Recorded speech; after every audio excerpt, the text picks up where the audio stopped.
Bila kita qada, tuan-tuan, banyak sangat sembahyang yang telah kita tinggalkan. Apa yang perlu kita lakukan? Maka tuan-tuan, Allahumma salli ala Muhammad, ulama pada mazhab Asy-Syafi'i menetapkan orang yang mempunyai terlalu banyak sembahyang yang ditinggalkan sehingga dia tidak tahu jumlahnya, maka hendaklah mengqada sembahyang-sembahyang tersebut sehingga diyakini semuanya telah digantikan.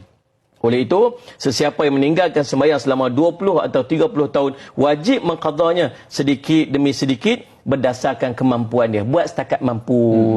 20 tahun, macam mana nak qada 20 tahun ni? Target nak qada 40 tahun. Allah. 10 tahun tinggal ni, target nak qada 20 tahun. Soalan semak, kalau nak 10 tahun tinggal, nak qada 10 tahun, maksud kena buat 5 waktu sembahyang satu hari, tak mampu kot. Maka ambil separuh-separuh. Sehari qada 3 waktu, sehari qada 3. Plan siap-siap, buat perancangan macam mana nak bayar balik.